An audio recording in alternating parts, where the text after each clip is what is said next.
the stand. I carry that crest in my hand, rain on my shoulders, still I stand. Tell me who wears it like we can. Mud on the boots, heart of gold. Those stories living in the cold, every name that the walls still hold. I was born for this, I was told. Hear that roll in the air, feel that fire everywhere. We don't bend, we don't fold, we were cut from that blue gold. Blue till the end, blue till the end. We rise again, we rise again. Blue till the end, blue till the end. This is our name, this is our skin. When the pressure comes down hard, we don't flinch, we play our part. Every scar on the badge says more than 1,000 songs before. From the first whistle to the last, we remember where we came from fast. No throne, no crown, no borrowed fame, just a city calling out that name. Hear that roll in the air, feel that fire everywhere. We don't bend, we don't fold, we were cut from that blue gold. Blue till the end, blue till the end. We rise again, we rise again. Blue till the end, blue till the end. This is our name, this is our skin. Let the whole ground shake, let the whole world know. We don't chase a moment, we are the home. Hands up high, voice up loud. Same old pride, same crowd. Blue till the end, blue till the end. We rise again, we rise again. Blue till the end, blue till the end. This is our name, this is our skin.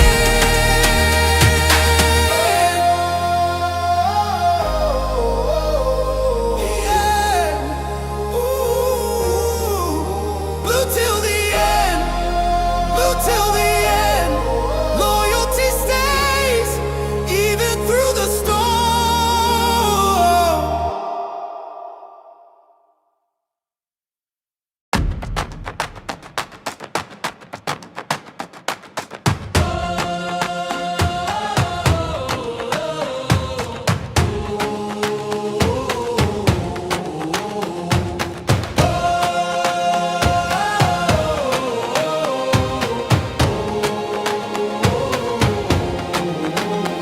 From the bridge to the stand, I carry that crest in my hand, rain on my shoulders, still I stand. Tell me who wears it like we can.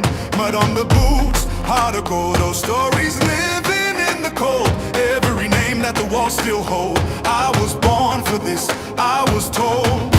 Hear that roll in the air, feel that fire everywhere. We don't bend, we don't fold, we were cut from that blue gold. Blue till the end, blue till the end.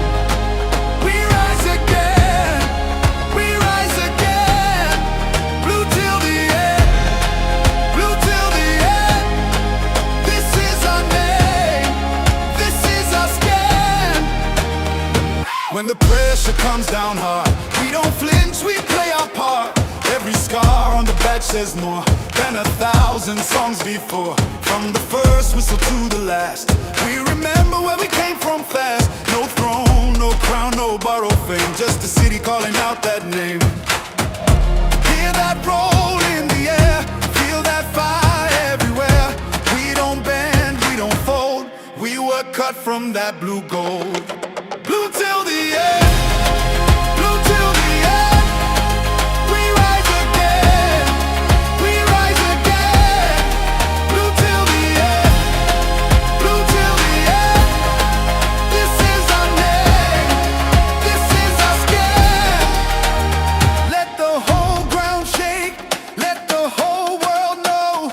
We don't chase a moment, we are the home. Hands up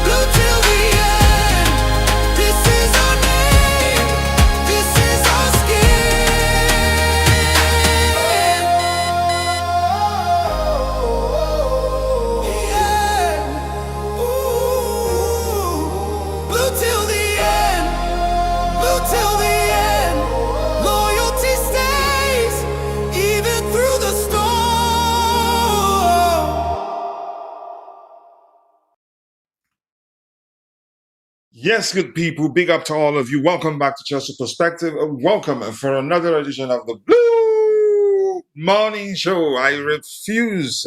I dodged maybe the temptation to call it the news roundup show. It's still the Blue Morning Show. I get it. It's not no longer morning here. It's 12:25 p.m. But that's by the way. Let's call the show what it is. We're here to talk about Chelsea transfer activities. We'll talk about Liam Delap possibly joining Newcastle United. We'll talk about Benoît Badiashile possibly joining Napoli. Axel, Disasi, Tosin Adarabioyo, and the rumors suggesting that Arsenal are interested in signing £75 million rated Pedro Neto. Quite a lot to talk about. Enzo Fernandez back at Cobham, according to reports. We'll talk about all those things, and as the show progresses, but rest assured, if anything new emerges, this will be one of the first places you'd hear about them. But before we continue, I've had my coffee. I'm not sure why I can't speak this morning. I'm going to say hello to those of you in the chat as we do because we keep it interactive here, and hopefully we'll have one or two more panelists join me so you can get diversified opinion. But as you're joining, please do the needful. Take a second, drop a like on the video, and also subscribe to Chelsea Perspective if you haven't. I don't know why we still have 6 likes. I think all of you that we have, 7 now. If you've all liked the video, I think we should have at least 10 likes already. But that's by the way, big up to you too. I am happy the preseason is over. Not over yet, you could say overseas aspect of it is over, and I'm happy too. Hopefully to see the new signings like Lacroix, Rogers, Henderson, others, etc. making their debuts. More important, first of all, joining the rest of the squad for training and getting ready for our season opener against Fulham. Okay. Thank you. Appreciate that. Big up to you too, Sam Kelo, Christy. Big up to you too. I'm doing good. I can't complain. I hope you're doing good too.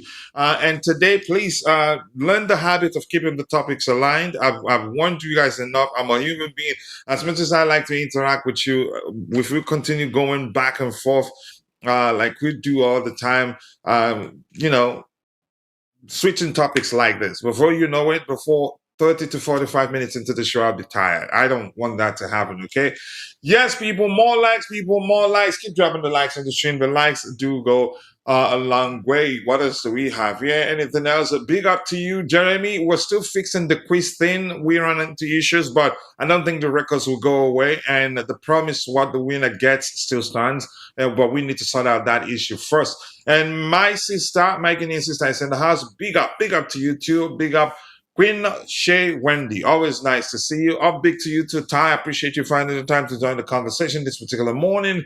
And that's it from all of you. So yeah, I've told you guys we'll talk about Liam Delap, Benoît Badiashile, Axel, Disasi, Pedro Neto, Enzo Fernandez. A lot of Chelsea, a lot of stuff to talk about, and Chelsea being linked with a move for Adam Wharton of Crystal Palace, and still the rumors suggesting we're willing to pay more to get to sign Alex Card isn't going away. All right. And once again, I hope we get 1 or 2 more panelists join me so you can get diversified opinion. Did you? Yes, I did. And why ask me this sort of question here? Let's see. Let's get on to it without wasting much of your time. Let's see. Let's get into it. The first one, Newcastle United, Nottingham Forest, and Everton have all shown interest in Liam Delap. Dang it, he's a hot commodity. More than I think, how many? 1, 2, 3, 4 clubs, and I think that probably a lot more are interested in signing Liam Delap. But we've heard 2, 3 times that he intends to stay and fight for him for his place. I don't think it makes sense. I think for his own good, he'd be better off leaving. He should be smart enough. He and his camp should know that him playing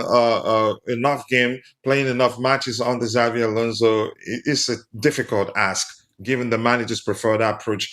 His overall ability on the ball, a huge factor. I'm not saying that he's not good on the ball. I think he's good on the ball. Maybe he's not good at applying it consistently whenever on the pitch. So that definitely for me shows that, yeah, he will struggle to get game time until that aspect of his game improves, which I don't think maybe not going to be anytime soon. So let's see. And once again, please, I urge you guys, implore you guys to keep the topics aligned. Otherwise, I will assume you're having a good conversation with a community member. And then, yeah, I will leave it. I will allow that all the time. That's why we're here, to have a conversation. I cannot be switching topics like this. I'll be stressing my brain, which would mean I'd get tired before we get into 30 to 45 minutes of the show. But I understand it. You're saying it in a good way, but yeah, we're here to talk Chelsea. You get, bro. I'm not fighting you. You know I love you. All right, Mudryk, get in. Yeah, Ty called him sexy the other day. I was like, what the heck? But I know Ty was joking, just appreciating how well he did, even though he'd been out for a while. I'd keep Neto and Lone Getters. I'd keep Neto too. Experienced, selfless on the pitch. I think we underrate him a lot. We have that toxic culture. I don't think this is the first time I'm saying this. We have that toxic fan business, that toxic culture that they expect a player to be perfect. You don't put the foot wrong, otherwise one mistake or one failed dribble attempt, that's it. You're a bad player. And in this case, I'm not saying Neto is the best of the dribblers we have. I think he's capable of hitting his man, but doesn't do that consistently. He's that sort of player, more effective when there are spaces and behind the opposition line to explore. He's very effective, and he can be selfless. And every time we talk about him, I don't fail to mention the selflessness in our game in the Club World Cup final against Paris Saint-Germain. He was one of our best players on the day, but because he didn't score a goal, Cole Palmer, João Pedro, and others, when people mention how well they did in that particular game, they hardly ever mention Pedro Neto. But if you understand football, you'd know that he was the reason we didn't concede the first goal. We didn't concede a goal in the first place. And had we conceded at the time, we'd be considering the first goal on the day. And I don't think had that happened, that we'll be able to come back from it against PSG, because we'll be all out to try to cancel out the goal we considered and then get the spaces to score a second. But on the day, he was selfless. You could argue, basically did not apply himself on the pitch as an attacking player on that day, because he was charged with the responsibility of tracking Hakimi or any player that switches to that left-hand side, and he did it effectively. And at one time, he did it so well that he had to knock the ball down for Robert Sanchez to pick up on the day. And had he not been paying attention to Hakimi on the day, I think we would have considered the first goal. But that's by the way, we get to that in a bit. All right, Bobby, see you when you join. Pitch, I was referencing yesterday's match when Mudryk made a beautiful cross, but that sounded like something Ty said yesterday too. That's what I'm saying. It looks like you tapped in on Ty. But yeah, there you go. On the screen here, the presentation window, we're still working on it. And hopefully we'll be able to hire someone who's serious about becoming part of the Chelsea Perspective team. I've spoken to 1,000 people. Some of them, people I love so much and I see as my brothers. Some of them, maybe there are other responsibilities that didn't allow them to be fully committed. Some of them willing to train, buy equipment for them, actually, to make it a lot easier for me to just come and, you know what, just click on live and start hosting the show. Hopefully it will make it a lot easier for us to be using the presentation application we created. You see, it's good that the picture and the text. But yeah, according to TalkSport, Newcastle United, Nottingham Forest, and Everton have all shown interest in Liam Delap. Points here: Newcastle United have shown interest. Nottingham Forest, Everton, I think there's two more, maybe. I think he's definitely leaving. I get it. No player will ever tell you, hardly ever. They don't do it all the time. They do it sometimes. Players usually don't tell you, yeah, I'm looking to leave Chelsea because I'm not playing.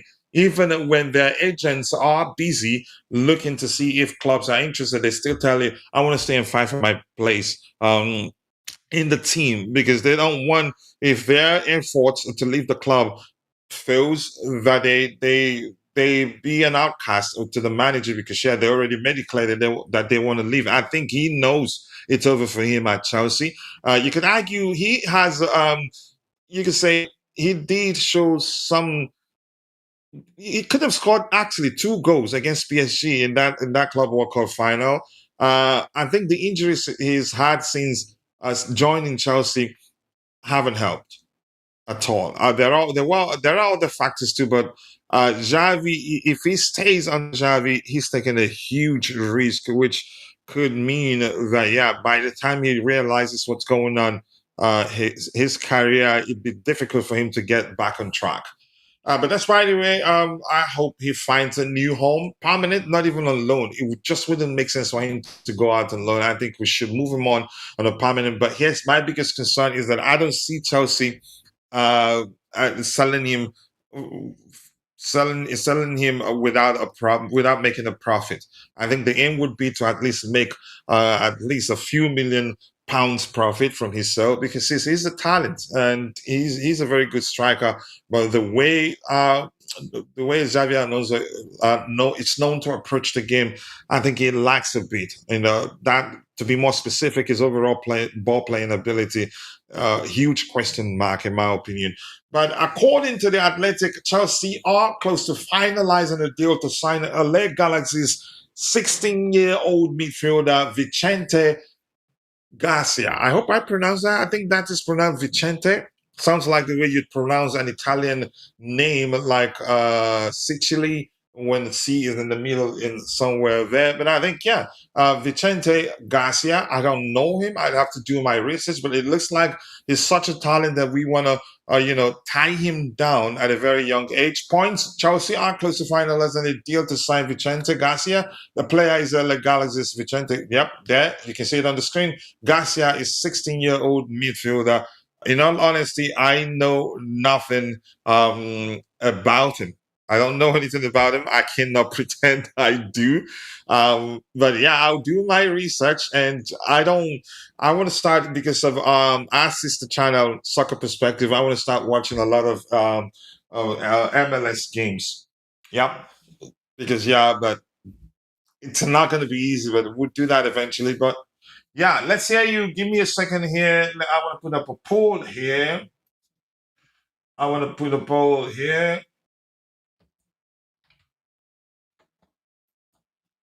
One more second. But as you wait for me, please, if you haven't, take a second, drop a like on the video and also do subscribe to Chelsea Perspective if you haven't.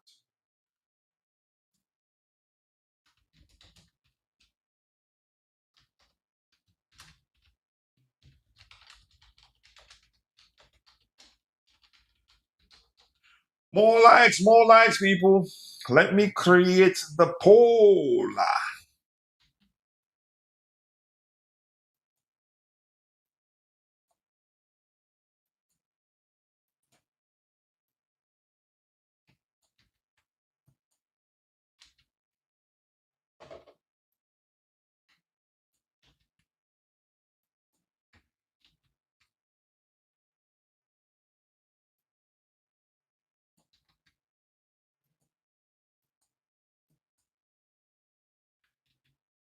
More likes, people, more likes.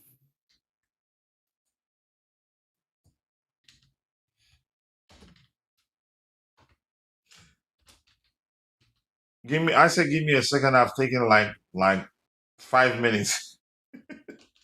I'm sorry.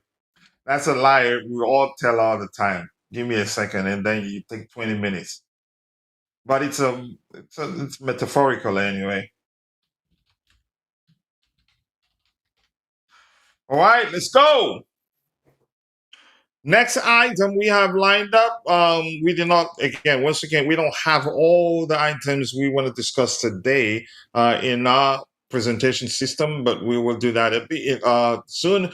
Morgan Rogers set to return. He's already a trusted player. So this reads according to A report from Simon Johnson. Morgan Rogers is due to report for preseason training with Chelsea on Wednesday. That's tomorrow. This is today is no the day after tomorrow. Sorry. Morgan Rogers is due to report for preseason training. He is reporting. Yeah, of course, the report date is Wednesday. That's the day after tomorrow. I can't wait for him to start training. I know a lot of people will be eager to see training video of him shooting, scoring, and all that. But yeah, Chelsea fans, we are actually the funniest fan base in world football, really.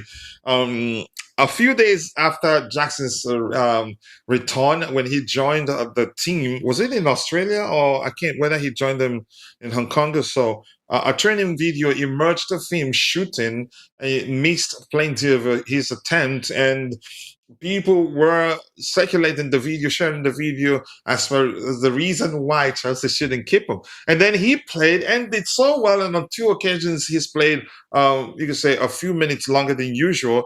The narratives changed. Even big content creators started, making the argument on why Chelsea shouldn't sell him, not even out on loan. We should keep him. Listen, everything comes down to what the manager wants. If Xavi really wants Nicolas Jackson to stay, I think he stays, irrespective of whether he burnt the bridge and then burnt the ground that could possibly allow the rebuild of the bridge. It doesn't really matter. Everything we've seen since Xavi's arrival just show clearly that yeah, he's the manager. He has the final say. He wants the players he wants, and if he doesn't want a particular player, that's it for that player. No sentiments, and I'm happy about that. But of course, Chelsea fans, yeah, they're losing their shit right now, calling even some of them are tagging Xavi actually that he shouldn't let Jackson go out on loan or maybe sell him.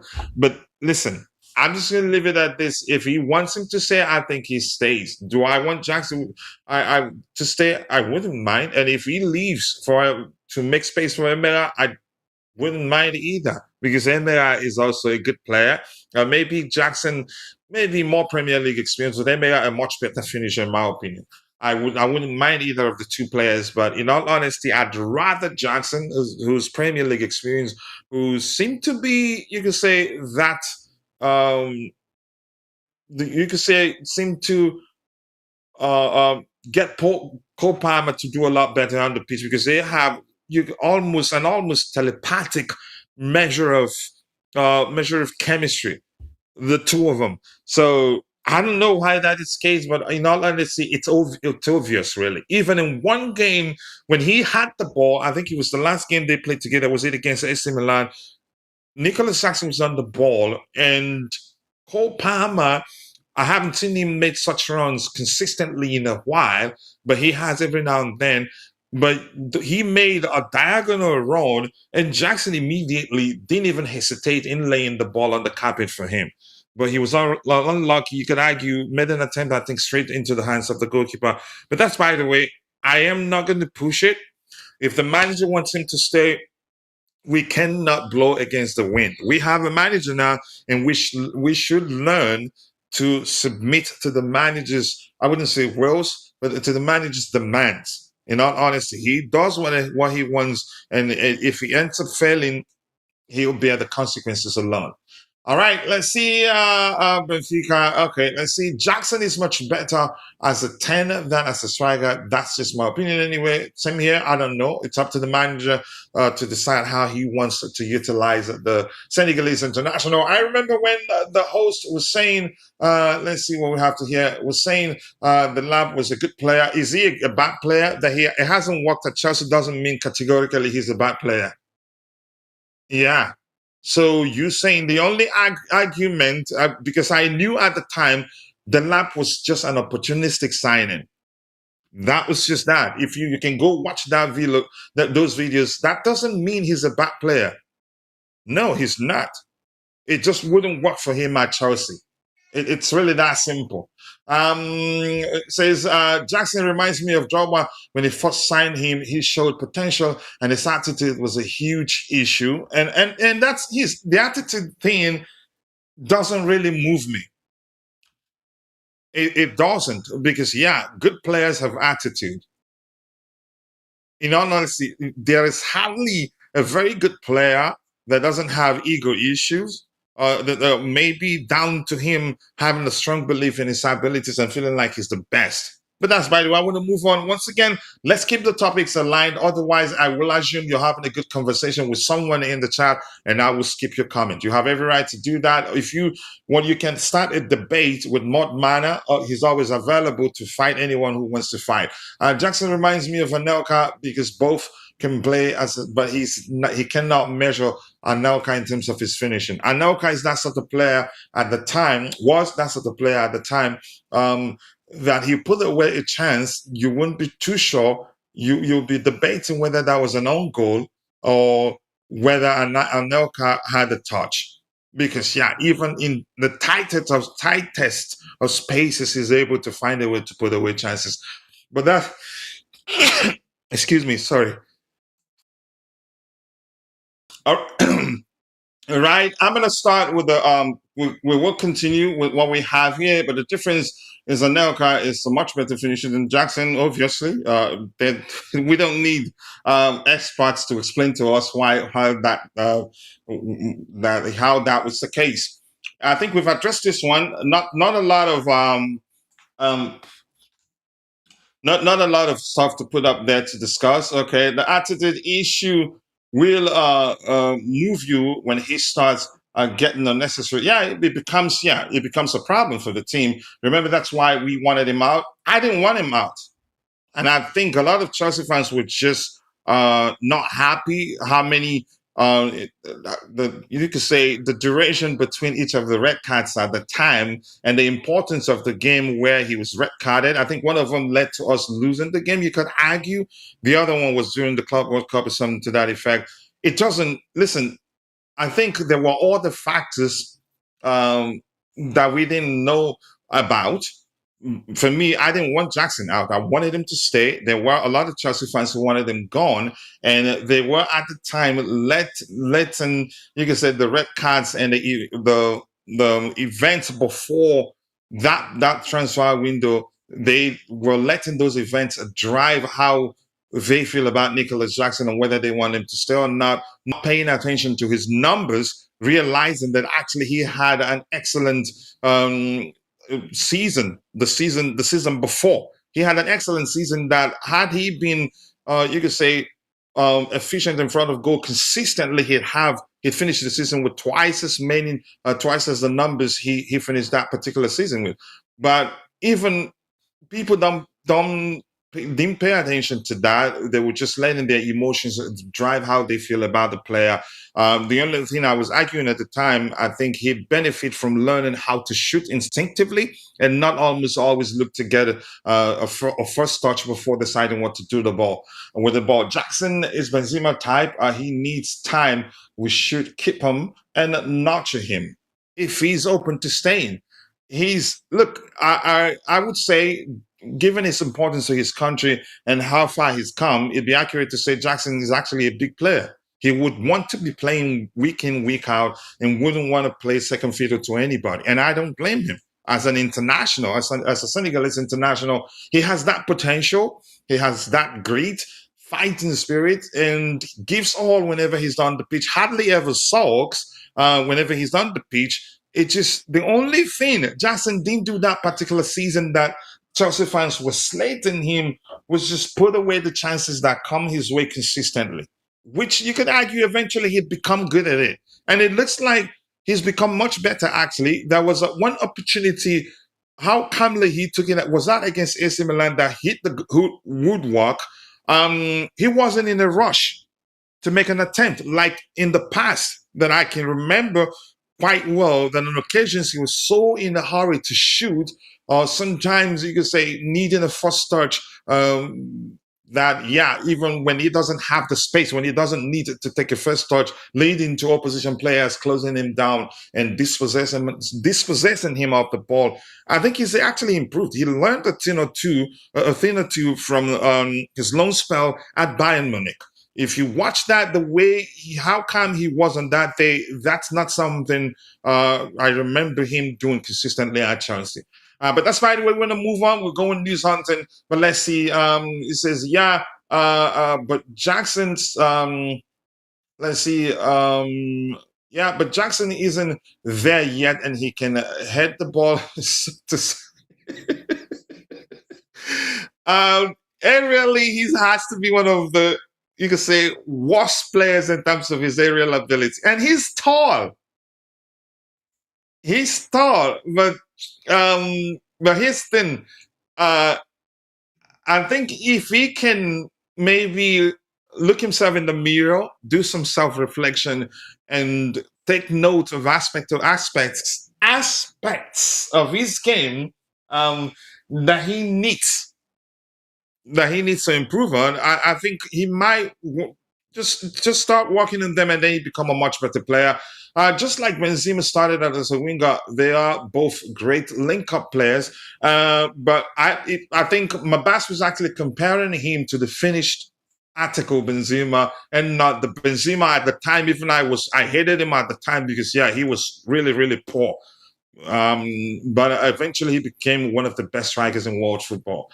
Even Anelka played as a winger at the time. He wasn't a striker. Jackson is equipped to be one of the best strikers in the world, but he needs to work on himself. I will also sell Neto. I wouldn't sell Neto. That's something I don't want to happen. I think we don't rate him. A lot of Chelsea fans don't rate him, but it'd be a huge risk to sell him to Arsenal. We know his deficiencies, but well, a lot of players are like that. A lot of pacey players are like that, not effective except when there are spaces in behind the opposition line for them to exploit. And Gusto, we need to raise levels. How about having them as part of the squad? Do you really need to sell them? There's something called squad depth. It looks like it doesn't. Chelsea fans don't know what that is until we trim the squad down to a dangerous level and have 1, 2, 3 players get injured, and then look at our bench. We'll have 5, 10 academy players, and none of them good enough. Cannot even measure the players that we've been calling for the club to sell. Do you have to be?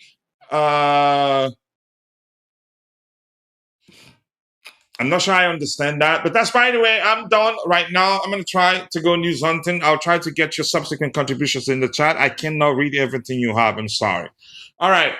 We've addressed this one.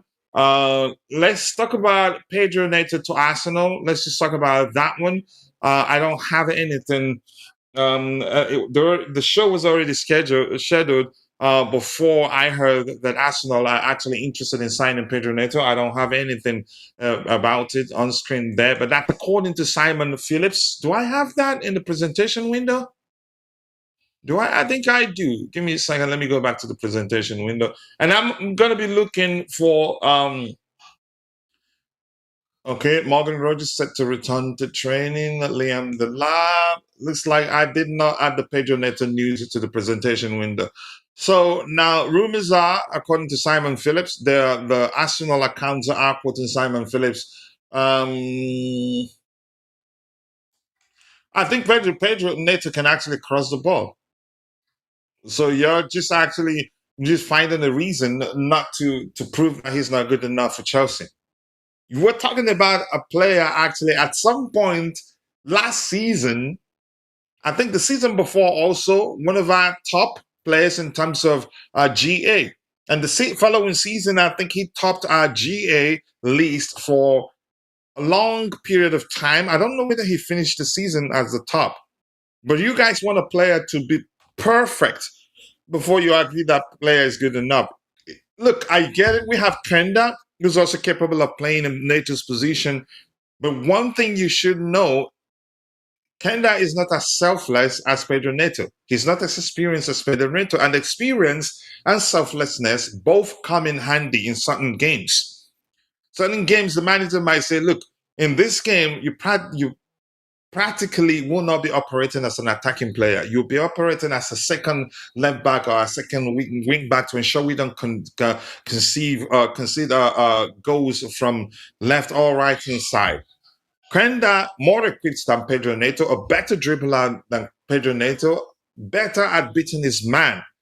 But experience is a different different thing altogether, and selflessness, both are critical. So I want us to keep Pedro Neto, and that's my opinion. And I think the club want to keep him. I think if we're serious, if we really want to sell him, I think he'd be gone by now because there aren't shortage of buyers, willing buyers, as you know. Man City are interested, and we're learning also that Arsenal are interested. Do you think they're stupid?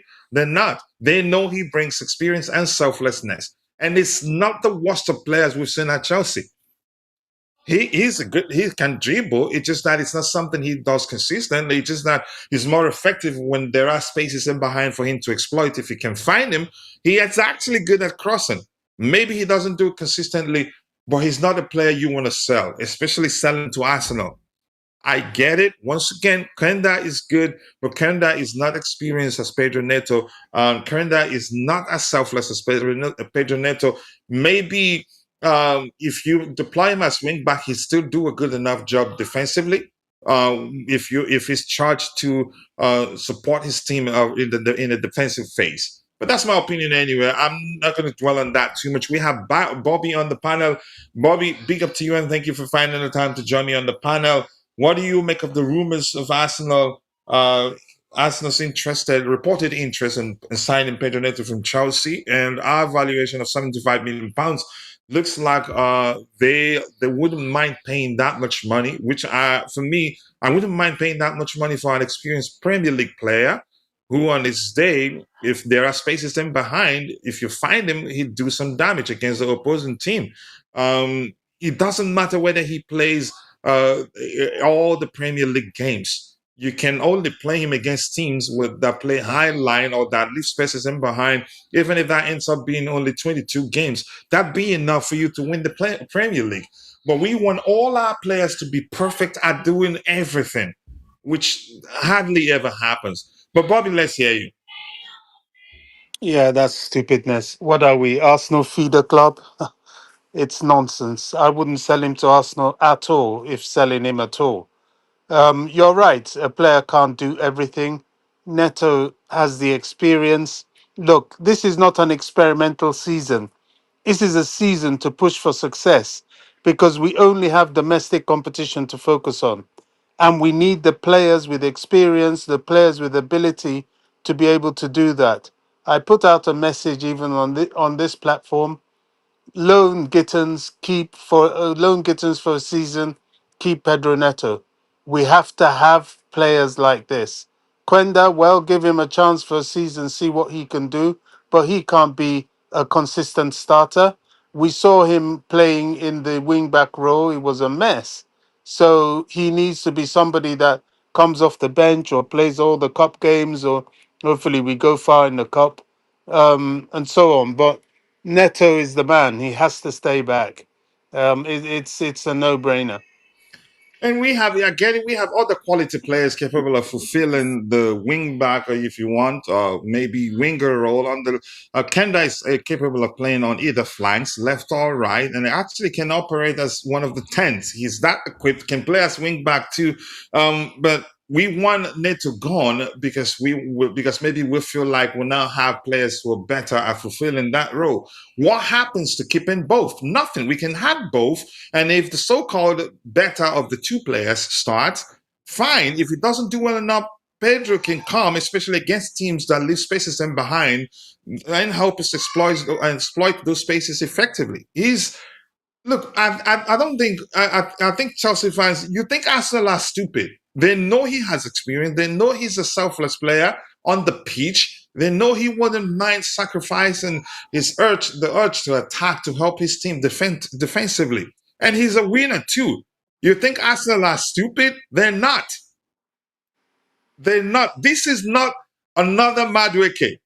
Neto makes them 10 times better.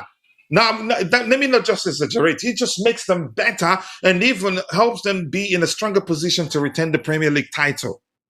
If in fact they're interested in signing him, I don't even need to hear that to know that we should do whatever we can to keep Neto. And we've had this conversation before, and we all agreed if he is open to leaving and makes it clear that to the club that he wants to leave, that changes everything. But right now, it doesn't look like that's the case. Everything we've heard, all from the perspective of the reported interested club, none have said that Chelsea would put him on the market. We just said, look, we're not pushing him out. We value him. We respect him as a professional. If you want him, you have to bring this amount to the table, which is another way of saying we're not really looking to sell him. But that's, by the way, if you cannot be the man, you cannot cross. That's, you just described. Look, he's not, you could say he's limited when we play against teams that defend deep. But that's why you have squad depth. Certain players are more effective against certain types of teams. Kenda, excellent at beating his man, creating space for himself and shooting whenever needed. Good, his link-up play is excellent. Doesn't need too many touches sometimes to beat this man and find his teammate and still make proceed and run to make sure we still keep the ball if needed. So, but that's, by the way, it's squad depth without the right players will die either way. Having Aaron Judge, having Pedro Neto as one of your players you have as for your squad depth is not bad. It's actually good. Man City wanted this player in question. But as I've said before, we have that toxic culture of when a player at any time drops, or if the form of a player drops at any particular time, we hardly ever look beyond that. In fact, I'd go to the extent of arguing sometimes we'll make it worse by slating the player more rather than supporting him at a time where, for one reason or the other, they struggle. Sometimes I get it, the struggles will be too much that it be clear that that particular player's time at Chelsea definitely has come to an end. But not as Pedro. He's not as bad as a lot of Chelsea fans make it to be. We still, look, I don't want him gone. But if the manager wants him gone, I can't blow against the wind. Or if he wants out, that's it. Anyone who wants Neto to be sold, I'm not reading that, please. All right. Jackson to stay. Delap to be sold. Mudryk Sarr to go out on loan. Let's see what happens. Jackson could still stay. There's a possibility because I've taken my time to think about you could say the theories that may be during our negotiation for the signing of Morgan Rogers that we did agree with Crystal Palace.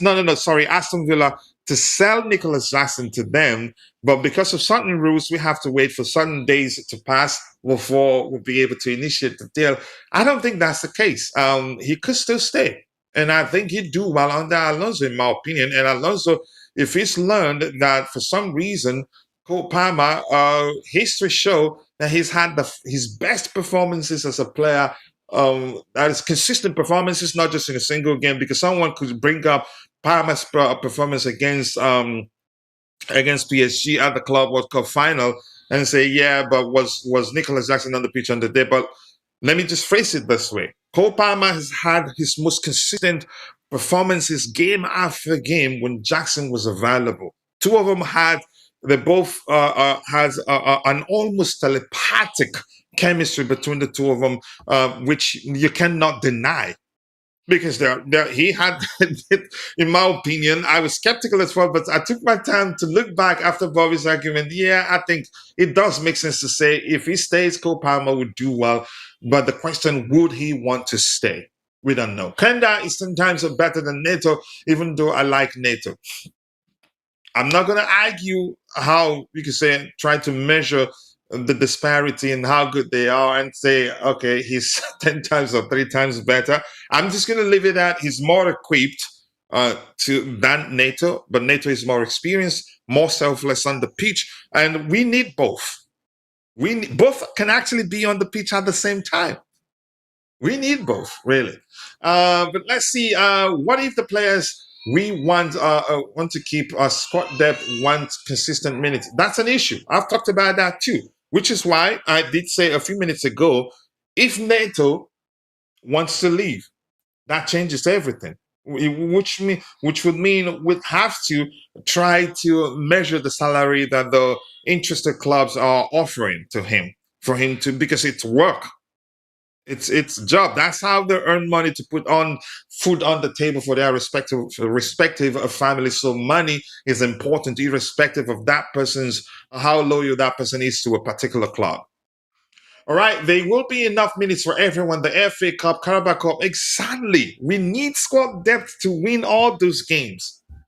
You can't even with one game a week. Even if you continue with that same, you can say trim down the squad to a dangerous level. When the cup games come around, you could have there's a chance one or two players get injured and we're in trouble. We've been there. I'm not blaming fans for screaming that certain players should leave us at certain time. There was a time we let certain players go unnecessarily, in my opinion, and we learned that when Levi Cowell got injured, we learned that maybe we should have kept Trevoh Chalobah. We learned when Cole Palmer was out ill that we should have kept Nkunku and João Felix and all that, but let's see. As I've said, everything comes down to what the manager wants, and if he flops it by making some stupid decisions and we end up struggling because of it, it all falls on him. It will all fall on him, not me. Kenda is good, but I ain't getting carried away. First season EPL might give him a rude awakening. He's that sort of player that I'm not concerned. He's not lightweight. Yep, he's a very strong kid. Shields the ball very well, but I understand your concerns. I'm willing to be patient, even with Morgan Rhodes, because the truth remains signing a player from a Premier League club doesn't guarantee they hit the ground running when in their new club. We've been there before. There's no guarantee. There's almost always an adaptation time, whoever that player is. Caicedo didn't have the greatest start to life as a Chelsea player. He didn't. Yeah. Can I remember the penalty and you say the sloppy performances, but I knew he needed time. So for me, I'm willing to I'm willing to be patient. I'm always patient with players.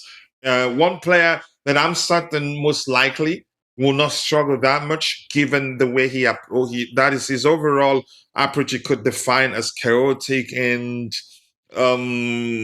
physical aggression. So naturally, maybe the pace of the league maybe will take him a bit of time, but I don't see him struggling a lot. Is Chavaria.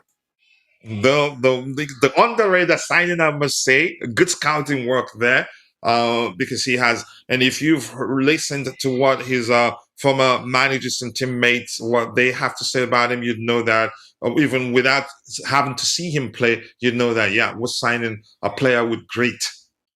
If they want consistent minutes, they need a loan move. But sometimes the club, to a certain extent, just have to be selfish and convince a player to stay because you want a very good squad, in depth, everything. You convince the player to stay, so just prove that you should be the starting player, and then you get to be the starting player. And that's why at most two players for every position. Each position. I have seen Kenda against Man City and Arsenal under Amorim, and he held his own, was very, very good. But then again, more importantly, the Premier League is different. The new manager, maybe new demands on the pitch. Even if we end up playing with a back three, which is used to deploy him as a wing back, but that kid is a special player, and I will always, every time when we talk about him, mention how Nani, out of nowhere, during an interview with Rio Ferdinand on his podcast, mentioned Kenda. But even I've watched him play too, and you can argue had it not been the fact that he was out injured for a while, I think could have gone to the World Cup with Portugal. All right, Pedro is staying. That is why he started immediately. He came back. That's no guarantee, really. That's no guarantee, but I want him to stay. And Jackson should play left wing, not striker. He's way off in that striker position. He can also play as a left 10 when we play with two tens. I hope so. Rating Kenda over Neto, that's crazy. I haven't done that. What I did is just compare them and speak about how they differ. But that's my opinion anyway. Bobby, anything else you want to add there before we move on? You asked me a question and then shot me down and went No, on to you spoke answer and I it, started and speaking. Bobby, why do you like always accusing me? because you attack me a lot. Listen, it's all good. I said partly what I was going to say, Hmm. but you've said the rest, which is important.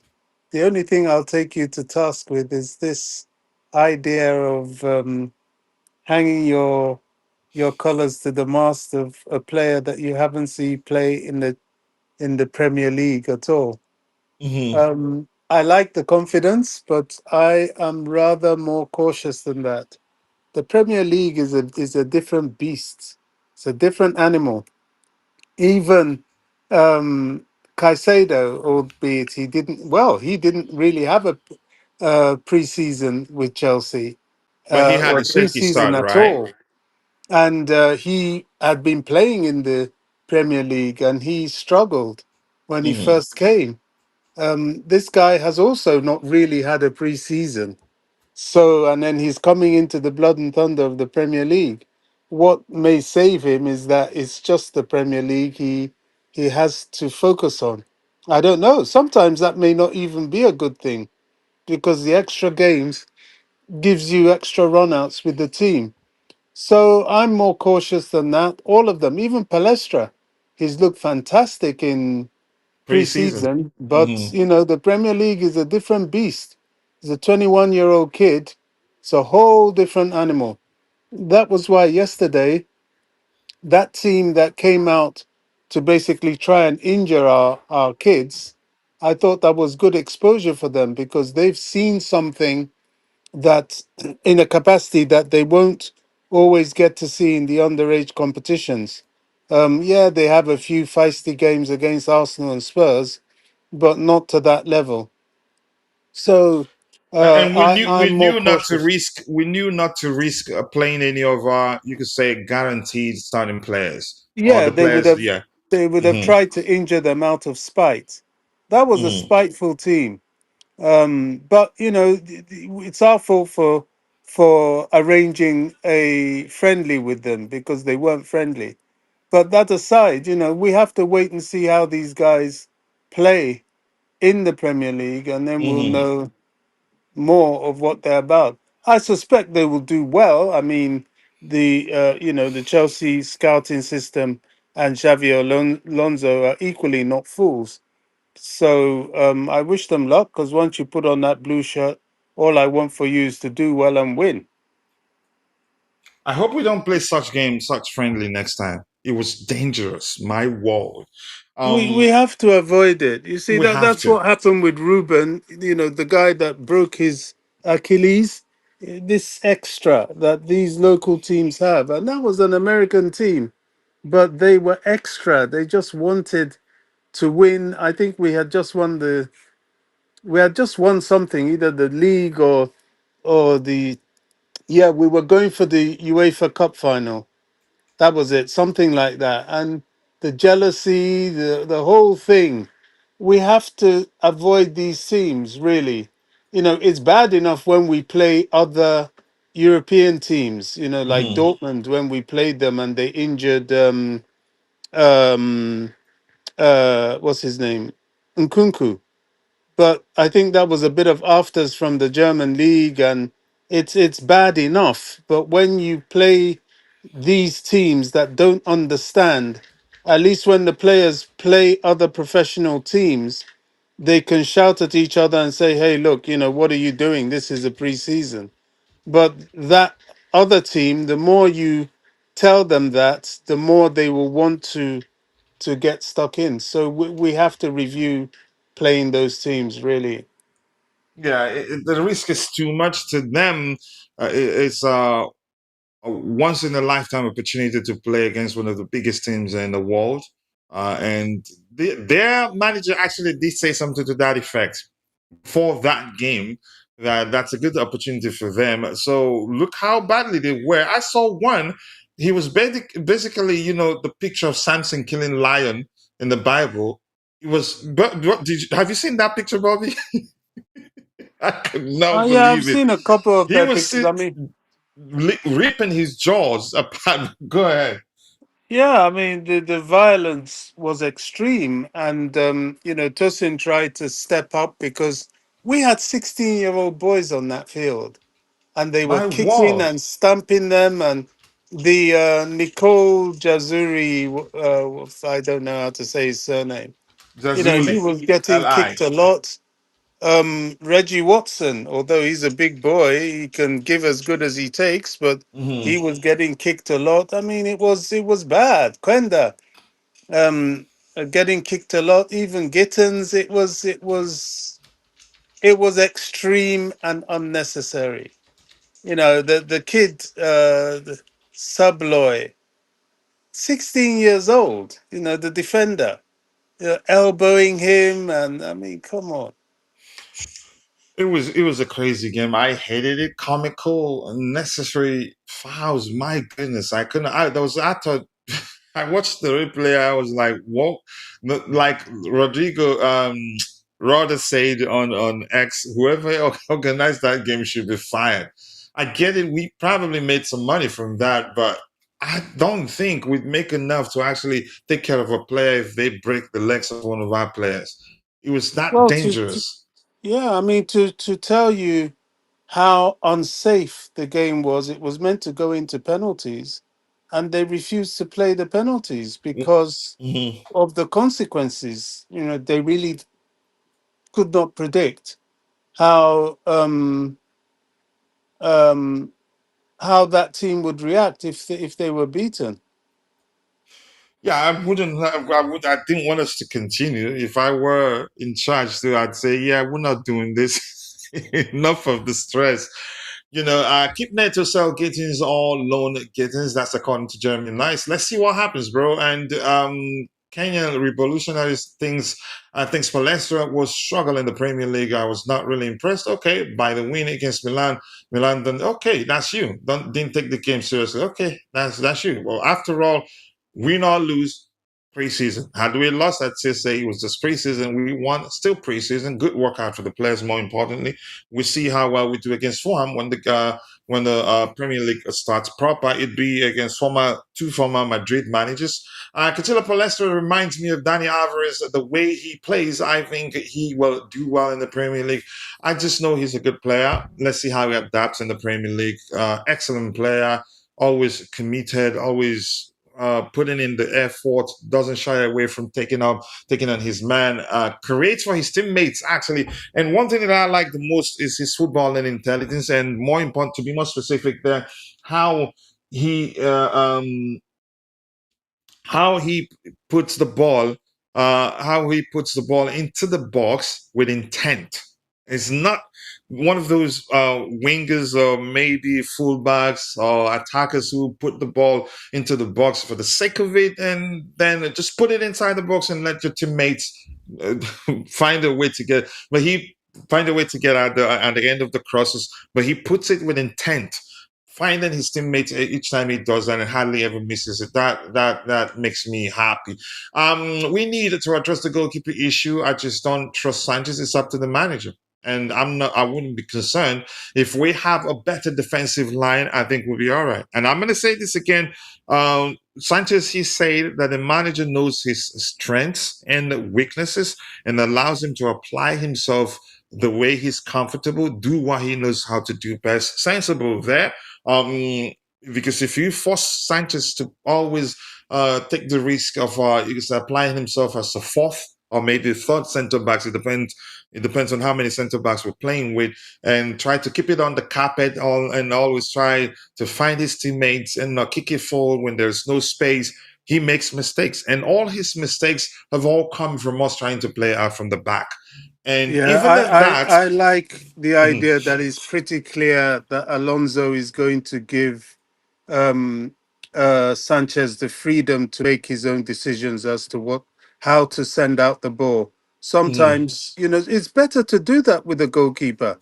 This mhm. insistence that the only way is to play out from the back is madness. Most goalkeepers can't do that. Sanchez certainly can't do that. And sometimes he will do that. A lot of the Even the times he will best. Yeah, play it go ahead. long. Sorry, go Yeah. ahead. Sometimes he will do that, but a lot of the time his instincts will tell him how to play it long. So I think that will bring out the best in him, and if he's allowed to do that, he'll be an even better goalkeeper for it next season. this I season. agree, and the fact remains, even the best ball-playing goalkeepers do make silly mistakes here and there because that comes with the territory of almost always trying to keep the ball on the carpet, trying to find your teammate, not to kick it forward when you see you're under immense pressure and risk losing the ball to the opposing player. Look, every time we talk about this, and you can say now I sound like a broken record, but that's because it's the truth. I want you all to go back to last season games, use, to be more specific, use such app as FOTMob, then find those games we lost. Click each one, click the commentary tab. Before you click on the commentary tab, look at the minutes that we considered goals, then scroll and find that particular minutes. I guarantee you that 80% to 90% of the times of the games we lost last season were down to poor defending or defensing, were down to defensive errors. Not a lot were goalkeeping mistakes. He actually saved those points severally. Until you can argue Rosinia ruined his confidence because he wants Jorgensen, who's a much better ball playing goalkeeper.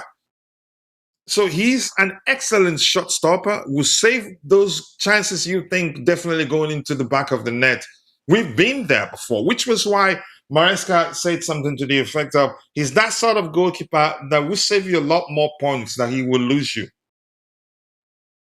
And when we have a better defensive line and maybe don't charge him to always keep it on the carpet and apply himself as a third or maybe fourth center back, you're not going to be seeing a lot of those mistakes. He's improved. I was never one of his biggest fans. Bobby wasn't. Dante wasn't. But eventually, when we started seeing improvements in terms of more to be one of the improvements were his ability to command his box, come for the ball in the air, improved his high claims output, which helped us to be able to deal with set piece situations very, very well at the time. For me, I realized he's improved. And goalkeepers, they say, age like fine wine. And that's the case with them, really. But let's see. We need to. Yeah, I've read that too. Good evening to you too. Always nice to see you. Atman Solomon looks like a Niger bro there, but always nice to see you. What else do we have here? Big up to you too, Tawan. Always nice to see you. I appreciate you. They felt disrespected because Chelsea played with their kids. Maybe, but why would we play you can say our best players two competitive games in 2 days? We were never going to do that. Sorry. And chances are we probably told them, look at our schedule. We're not going to do this. If we do this, we'll have to play our second 11. And they agreed because I'm quite sure they planned this whole thing in advance. And theirs will most likely be the last considered. But that makes sense, maybe, but we were never going to play our players in 2 consecutive days like that. Defensively, Palestra will have a man. Okay, we'll see. We'll see. That's your opinion, by the way, but we'll see. All right, let's see. Giddens always places. I'm not reading that. Rosinia was a natural disaster. Please don't mention his name. All right, let's go. Anything else here? This says. Let's go back to the presentation window. I need this, maybe that format there. Let's go with that. I need this format so people can see what we're reading. This one wouldn't necessarily work well, but I think it might look better. All right. Cardiff City have been handed a major boost in their hopes of bringing Omari Kellyman back to the club after Chelsea gave the green light for the young star to leave on loan. I think he did well for them. I think he'd be better off going back there, continuing his development. That's a talent right there. Unfortunately for him, we are a lot of players in that department. All right, the sources told the Athletic that Alonso is a major draw for Chelsea in the transfer market, and also that players already on the books were lifted by his arrival. Duh. But Bobby, beyond that, something else I want to talk about, which for me reflects how some of the biggest brands within the community, build their brands on toxic foundation, that they heard something about certain players not being happy and telling journalists that they sense that's a squad A and squad B. And I was like, duh, is that new? Nothing new there. Nothing new in having squad A and B. Nothing new. Yeah. But I because we're mean, almost always looking for a reason to start spreading negativity within the community, it becomes an issue that certain players, which I don't want to start mentioning certain players I suspected probably were the ones that you could say leak. Because this is something that happens all the time during preseason at every club. And that's especially the case because the manager needs to maybe teach the players his approach with differs from the way the previous manager approached the game. There's nothing new in certain players not being happy training with differently. It happens all the time. Why is that a topic to even present to your followers as if, yeah, we're already having an issue? What is this? Let's hear you, yeah, Bobby. that was Simon Phillips from the Athletic. You know, for somebody with the privilege of so much Chelsea patronage, is quite a he's quite a what do I call it? An alarm merchant. You know, he's very much into um, pushing some negative, some negatives.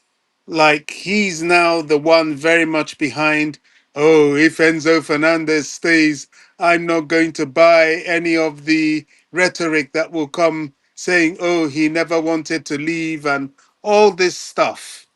You know, how do you know what he actually wanted to do or didn't want to do? It's, you know, a lot of the stuff that was being pushed, yes, it came from his agent, but it didn't actually come from him.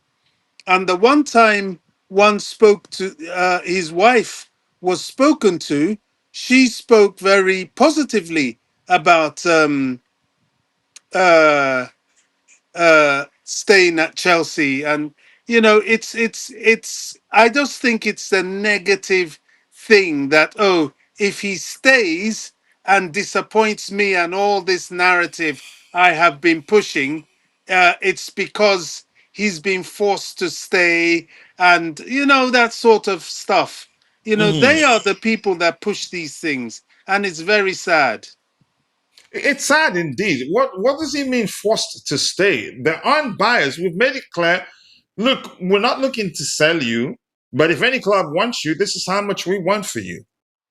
Well, It's that's it. simple. And now, you know, he's saying, oh, because he's desperate, you know, for this kind of thing to happen. Oh, Chelsea should bring down the price. Why the hell should they? Look how much the Moroccan kid Boadi's going for. And look how much Elliot Anderson went for. What are you talking about? And then So, a World Cup winner, Club World Cup winner. yeah, you know, I You want sometimes to? I find these people too divisive in their way. They'll tell you, "Oh, we love Chelsea," and this, and no, they don't. They love themselves and their headlines first, and it annoys me sometimes. It really does. No, it actually annoys me all the time. And the most annoying thing is to see content creators make it a topic and on their, say, players not happy. And then using picture of Cole Palmer in the background where he's already on the bench after being taken off during the game with his hands, his jaw resting on his hand, something to that effect. And you see, you could tell it's just they just want to make people. It's clickbait. I get it. Clickbait is something. If you do it, that's the way you do it. It's not. It not. I wouldn't say you're lying, but sometimes we do it in a way that, yeah, it's clear that those content creators is just about the money. They don't care what damage they do. No, they don't. You know, They don't care. they use the clickbait, all these thumbnails to tell a negative story. Like you say, oh, players unhappy, then they show a picture of Cole Palmer. uh, Cole Palmer as if it's Cole Palmer. Yeah. This bullshit. They are the people behind a lot of the nonsense that we have to deal with in terms of negative Chelsea publicity. It's really not okay, honestly. I get it, it's business, but you have to learn to be objective with whatever, with your thumbnails, with whatever you do. Don't just make up nonsense. It's been out there. If anything, if you understand football, having two sets of training methods for different, you can say, players. The manager already knows the players. Uh, um, the manager already knows the players he wants to be part of, the players he wants to be part of his starting squad. And he cannot be wasting time trying to train everybody together. Certain players train differently. And if you sense that squad A and B, still nothing new. Nothing new. That's football. It happens all the time. Even when the season starts proper, sometimes these days it's not pronounced. It's not, you can say, usually not obvious, not apparent, whatever you want to say. But you could sense that certain players belong to squad B and squad A, and it happens. And during training sessions, certain you can say callers can tell you what this player, or you can say the players that trained on one side can tell you what the manager is planning. But it's nothing new. I'm not sure how else to talk about this because it infuriates me whenever I see that sort of behavior. But that's by the way. Let's see. I appreciate you for that particular comment there, and let's see what else we have here. My bro, Tebe is in the house. I can't wait when men's are made. Open Kamati. I need it. I need it, Tabeo. I'm gonna come to South Africa someday and be prepared. Big up to you too. I appreciate you. Bobby Tabeo saying hello to you. Yeah, big up Tobago. All right, what else do we have here? Keep dropping the likes on the stream, people. The likes do go a long way. I have my bro, Richard Hughes, definitely at work at the moment. I know you're most definitely at work. Any unhappy player should be sold to Saudi Arabia. But the problem is, do the Saudis want the players in question? Saudi Arabia League, we cannot go into the season with tons of selfish players, who put themselves first and not the team.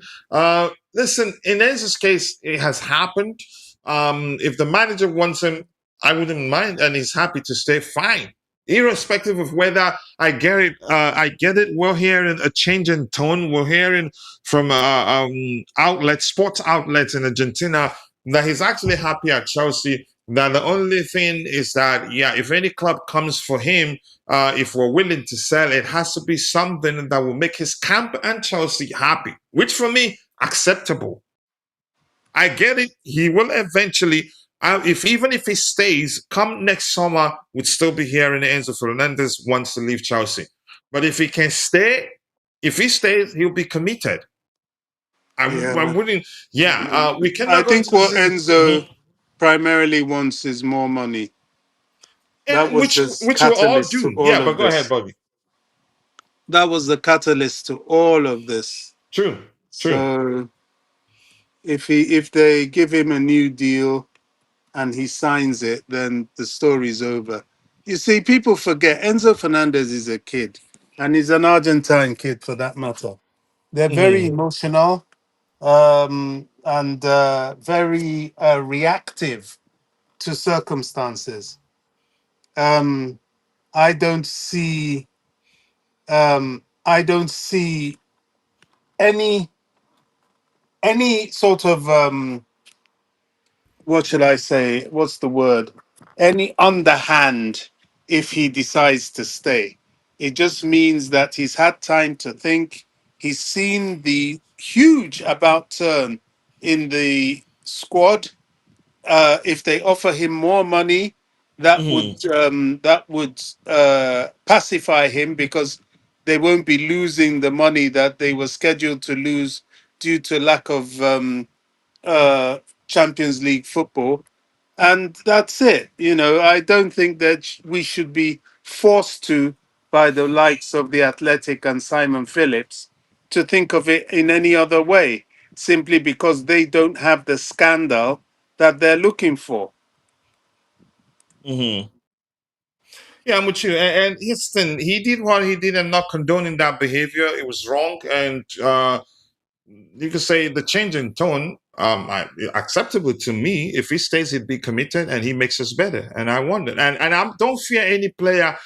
He says we're gonna go into the season with tons of selfish players like Enzo, his agent, and Fofana. They would destroy. Here's the thing: I'm not concerned. If you misbehave and Alonso wants you gone, you're gone. And you could argue that's the reason why, even if Enzo stays, we're still looking to make another good midfield signing that we're sure even his absence will be good. Even Fofana, he's not guaranteed to be starting games. I don't think any player, it will take, as long as we're performing. And for me, if you want to try it, try it. If Alonso wants you gone, you're done. That's it. You probably be thrown into the bomb squad because the club they are investing heavily on Alonso, or you can say, to be more specific, investing heavily in ensuring he has the profile of players he wants to be sure he does well when the season starts proper. And I don't think they'd risk allowing a player to dictate what happens next at the club and then falling out with the manager, which I'm quite sure if they fall out with him and fire him, they've had to spend a lot in terms of his payoff. And then we'll start selling players that might end up, might maybe depends on who we hire next. Because we signed players based on the manager's demands. If we hire another manager that plays differently in his, you can say his approach demands certain profiles that we don't have, we'll go back to square one, trying to move on players to sign players that, they will fit the manager's preferred approach to football. So I don't think Chelsea would want to risk letting any player dictate what happened next. It's Alonso and Alonso alone. More importantly, you can say he has the final say. If he says, I don't want you, you're gone. I don't think the club would want to risk it. I don't think Fofana actually, he's not that likable guy. He's come across as a toxic individual. And that's for me, speaking from my observations from afar, or his attitude on the bench while we were losing to PSG, blah, blah, blah. It could be just as assumptions. There are, that's just me speculating. But let's see what happens. I'm just going to leave it at that. But nice to see you, Richard. Exactly every player that is unhappy at Chelsea, it doesn't work like that, really. Sometimes certain players, you want to keep them. Even if they're unhappy, you try to get them change their mind if they are that important. Unhappy could mean they're not happy because certain players got a pay rise that didn't get right. They didn't get one. If that's the case, you try to find a solution. If they are bent on leaving, whether they get a pay rise or not, they're just bent on going back to a country. You could have their home country, or maybe wants to play for a certain country. That's a different thing altogether. So you can't just go by if a player is unhappy and decide, that's it, let's do away with that player.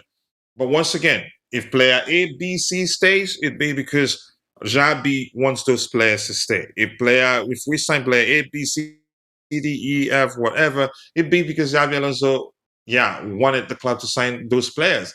But let's see. Tawan says, Coach, my name is not Couch, please.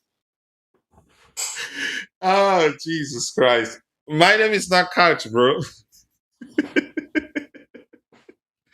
All right, Coach, don't blame the creators for calling out players who are not good. But I'm saying even starting with a thumbnail, it's dangerous using the picture of Cole Palmer. Cole Palmer is happy. But listen, if you do a video on it and explain to your followers, look, bomb squad, not bomb squad, having team A and B is not an issue.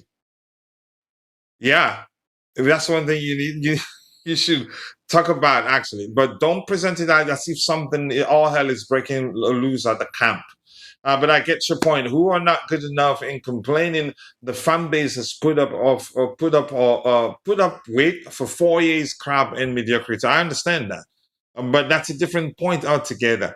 Chelsea versus Luton Town in the Carabao Cup. Mabas, are you on X actually? I think I've seen that. Trevoh reposted it. I wanted to talk about it. But Shanks, nice to see you. Big up to you too. I do hope you're doing well. I appreciate you finding the time to join the conversation. Who else do we have here? And this here says, good evening, please. How are you, Bobby? We're all good. Ebenezer, nice to see you from Ghana. I appreciate you, my West African bro there. And anything else? I think I see my bro, Luton Town. It is, yeah. You could say easy peasy, but I hate saying that in football. Anything can happen. We could on that day play a very young 11 and end up losing. Yeah. Bobby has a lot of theories, but the fact remains that Enzo and his agent undermined the club on multiple occasions. I don't think Bobby is denying that. I think Bobby agrees to that. Well, Then, that's to the point. I mm-hmm, don't have theories, mm-hmm, but it is what it is. If yes, he has undermined the club. Yes, he's been very stupid right from last summer when he was caught with that silly racial incident. But what mm-hmm, I'm saying is that his temperament is off because of his age, because of his culture and ethnicity. He's overtly emotional. Enzo's a winner. He wants to keep being a winner. He actually wants to win with Chelsea or any club he's with.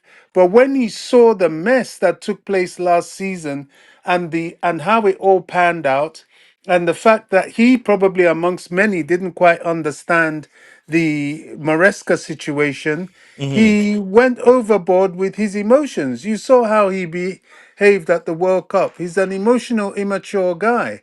That's the point I'm making.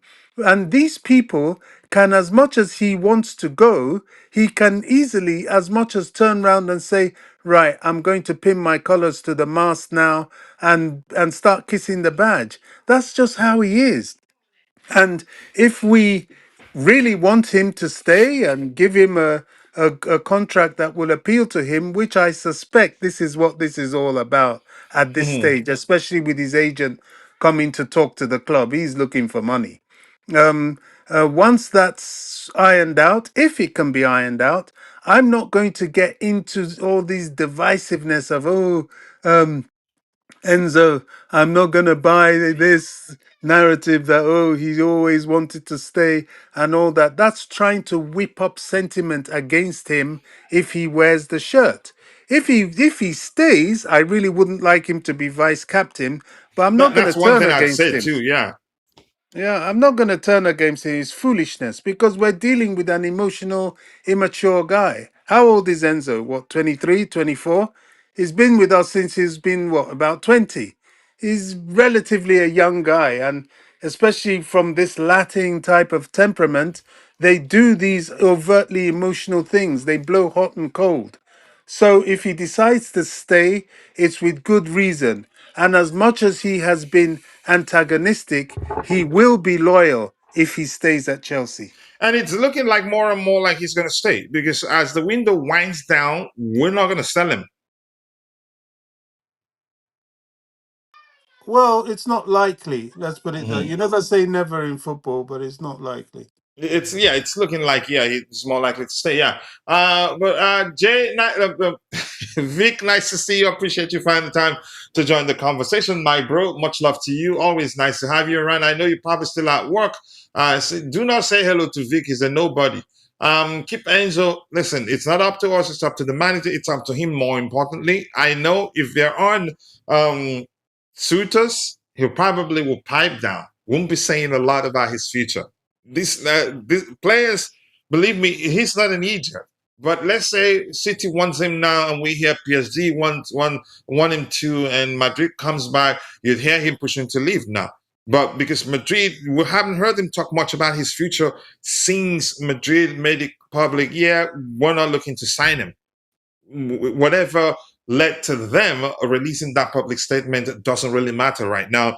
The point I'm trying to make, he will pipe down, except there are guaranteed suitors, whatever that means. If there are a few suitors out there clubs that are really interested in signing him, then you will see him start agitating to leave again if he really deep down wants to leave.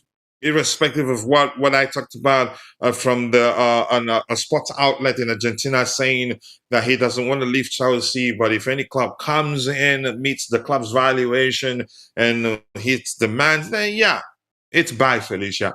But I don't want to go deep into that. Everything comes down to what Enzo wants and the manager wants. But because even if the manager wants him to stay and is bent on leaving, more importantly, if there are bias, he's gone.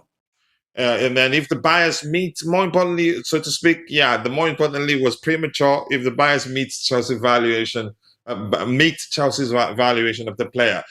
Sorry for being, no worries, Jojo. I'm at work listening. Glad to catch live once again. Thank you, Jojo. Glad you're enjoying the show. Much love to you. And please be careful at work. Do not lose your job, bro. Bills don't pay themselves. It says we kept a Courtois, so check the next year. He demanded Madrid. Ever since we have been plugging to fill the holes, we have Mendy. That was okay. Then we sell him for Sanchez. Did we sell him for Sanchez? No, he wanted to leave. What happened at the time? I think he wanted a pay rise. We didn't do that, and he left.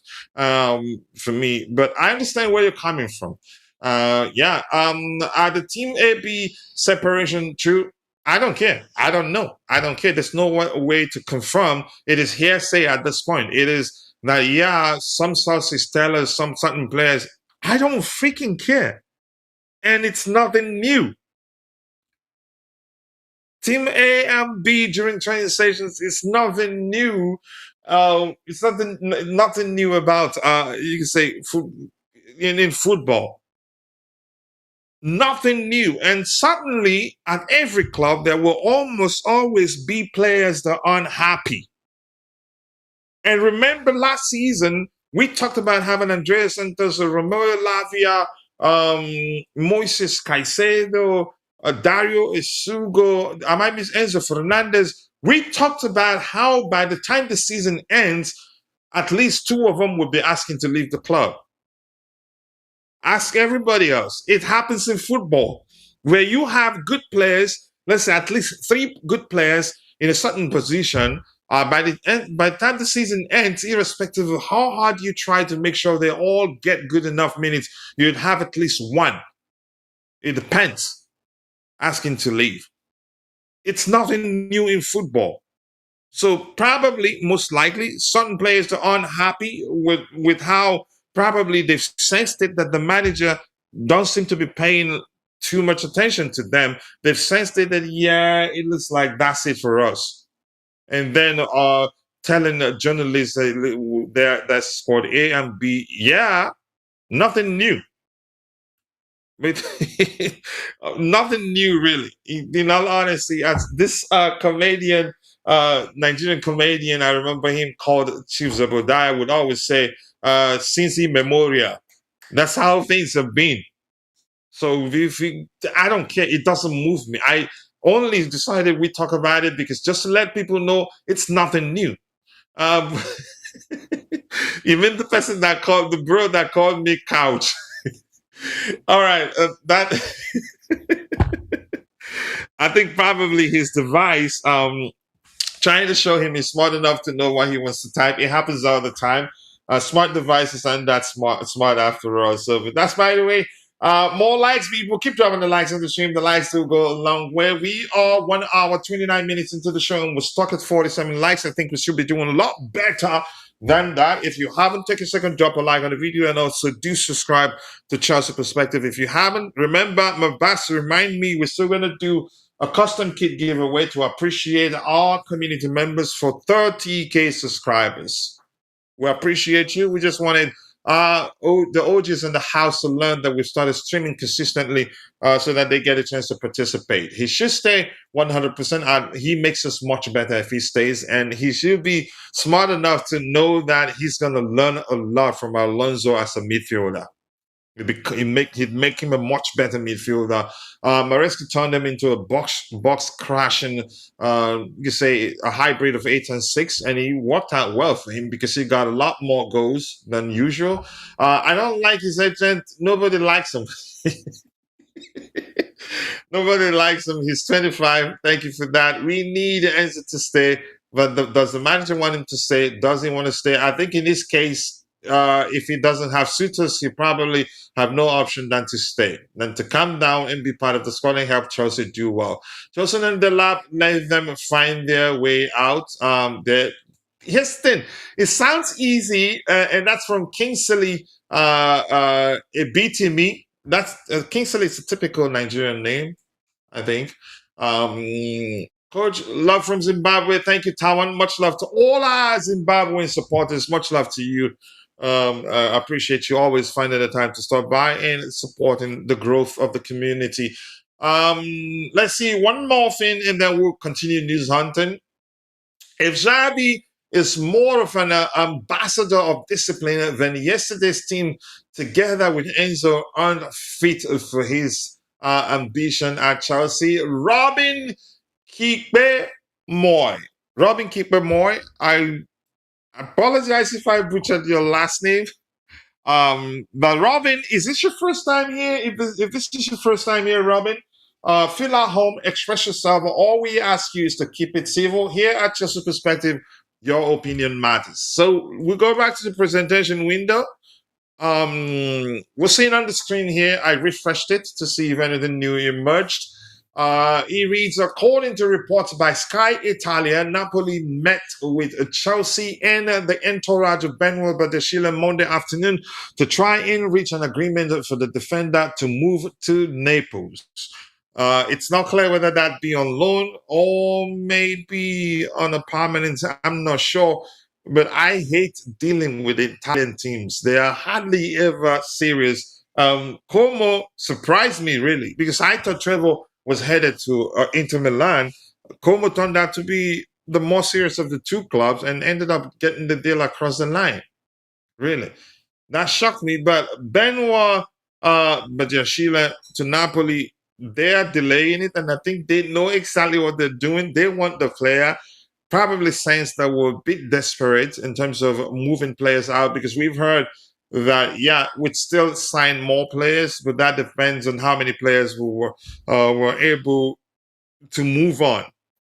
Honestly, unfortunately, but I just don't know how serious they are. Look how long Inter stayed in negotiations with Chelsea. I thought Trevoh Chalobah definitely headed to Inter Milan, and boom, they they didn't get the deal across the line. Como, who actually at some point did indicate that they're not going to put in any bid, ended up being the ones that got the deal across the line. So I don't trust Italian teams really. Yeah, big up. All right, let's see. I hope it happens. That would be one down. Chelsea draw Luton Town in the 2026-27 Carabao Cup second round tie. Bobby, I don't know much about them. Do we have a history with them?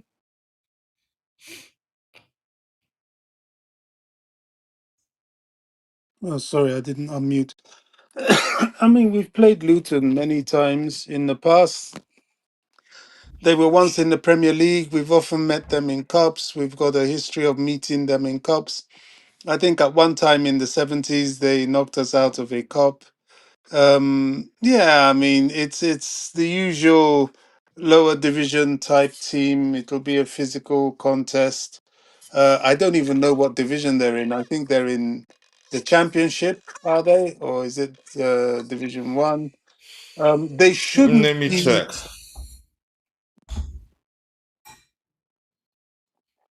Go ahead, Bobby. I'm checking for you.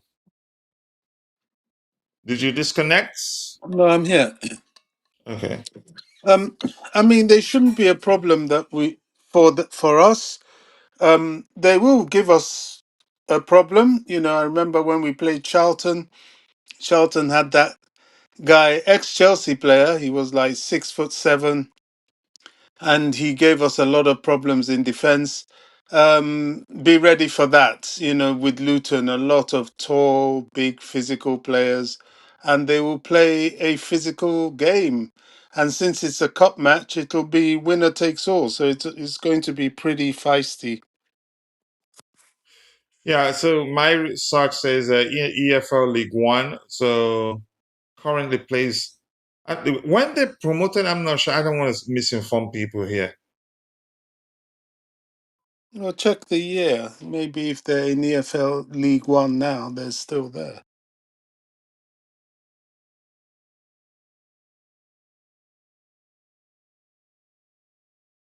Oh, they were. It's like they were. Were they relegated? I'm not sure what's going on. 26, 27.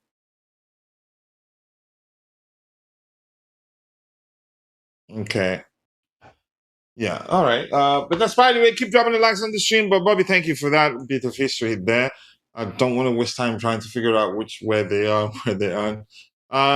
Wigan Athletic are closing in on a loan move for Chelsea midfielder Reggie Walsh. A good move for him, Bobby. I think a good one. Wigan probably would these days we don't set players on loan without certain with a clause to ensure they get to play, or the club that loans the Well, player will pay a at fine. his age, a championship loan is good. I mean, people like Reece James, even Levi Colwill, at some stage went through that sort of pathway. I remember Trevoh recently played for Chalobah, all Wigan. of He them. played as a six for them at the time. Go ahead. Yeah, all of them. It's a well trodden path for the Chelsea academy boys. Hmm. I agree. All right, more likes, more likes. Keep dropping the likes on the stream, people. The likes will go a long way. We're stuck at 48 likes. We should be doing a lot better than that. Anything new again? Let's see. Where is Pep Chevalier? I haven't seen any announcements. Again, his announcement video was leaked on a Korean platform, and I think it's gotten to a point where we need to hear from Fabrizio again, telling Chelsea fans to calm down, that we are good. Okay, we according to Xabi Alonso, give me a second here. Tawan says I have high hopes on Jazuli. I do too. Reggie Bush and Watson. Those are some of the best, top three. But I won't forget Rabat, Ibrahim Rabat, but still very, very, very young. I expect to see Rabat during preseason for Chelsea with the senior team. There's also uh, Shim in Hilka. I think they're the top five in my opinion. So Xavi says we want to fight for important things this season. I think he speaks cautiously, intelligently. More importantly, in one interview, somebody asked him, I think something. I don't know if I find that where he responded with something to the effect of he's not going to promise anything, that they want to do the talking on the pitch for me, which is the best. Yeah, Jesse Derry too. I agree. That they want to do the talking on the pitch. I think for me that shows is not arrogant. He's into as Bob. He's just like Bobby seeing is believing. Wait until we show you what we're capable of doing. Then yeah, judge us. Then I'm not going to promise you anything. I like that really. So let me start reading. These are comments I think on interview.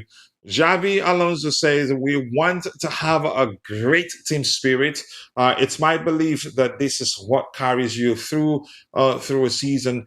When you are competing, when you face difficulties, it's togetherness and trust that can help you find solutions. The team is the most important thing.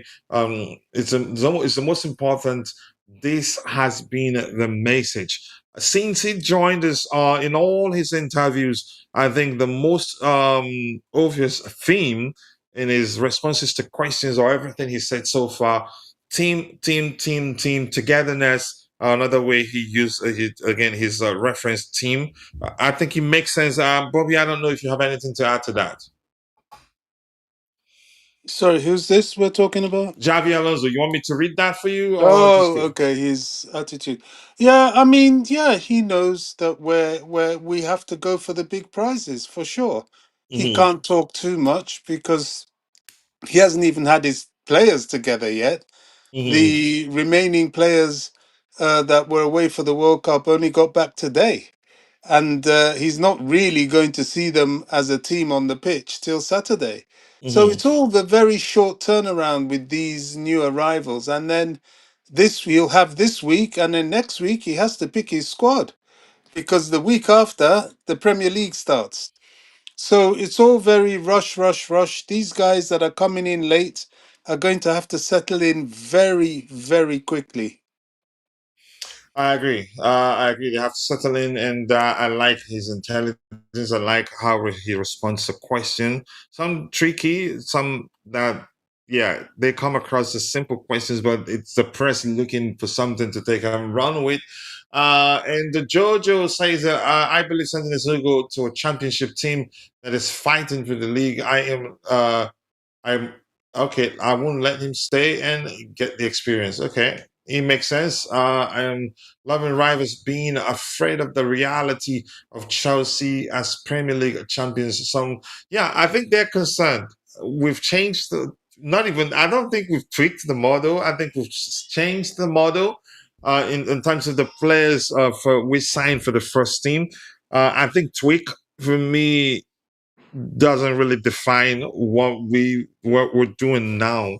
We're signing 30-year-olds and signing more experienced players, and we have a manager now. We've always had head coaches. We've had head coaches since they joined us, but now we have a manager that speaks volumes and they've learned from the mistakes they've made. And I've always told people I'd rather we keep them. They that have made mistakes, and I strongly believe that they will learn from their mistakes and will better off with them. And I think it's all upward trajectory from now on, in my opinion. It's not my first time anyway. I'm from Kenya. Robin Kikwe Moy, thank you for joining. I appreciate you for letting me know. Maybe I've not been paying attention. I apologize. All right. Xabi Alonso says we want to have a great team spirit. It's my belief. I think we've addressed that one. The next one from Xabi Alonso here also reads, this takes time for sure. We will be ready to compete when the Premier League season begins at Fulham. I can promise you the supporters that I can promise you and the supporters that yet our development as a team will not stop there. It's a process that takes months, and every game will help. I agree. I'm not expecting too much. I know we're going to have a good season, but I won't go to the measure of saying, yeah, I expect us to win that, win the other one. Signs are good. We've made a lot of changes, and when that's the case, we need time. The only thing that gives me hope is that we've been strategic with our signings, which means we're not going to need too much time. Still, it's a possibility. So I think we should be prepared to give the team time to gel properly and start performing consistently.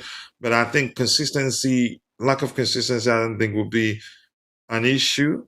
We have good enough experience. We have experience in depth, actually.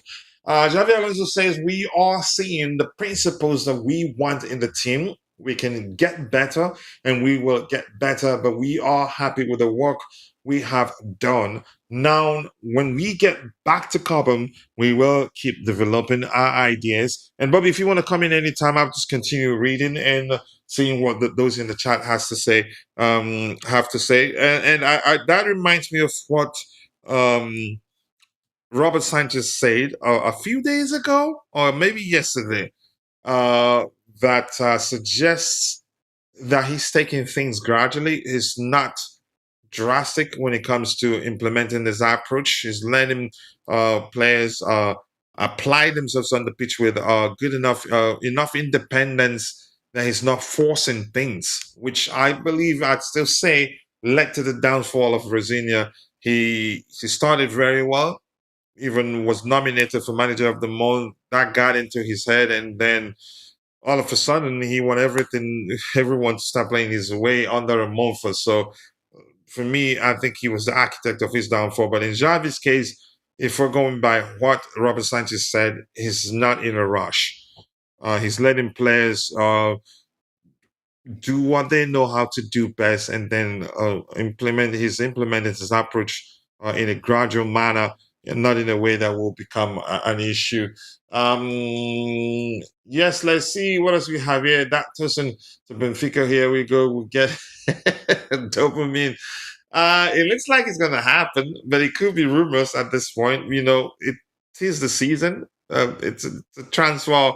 It's a summer transfer window, which means you'll be hearing a lot of nonsense.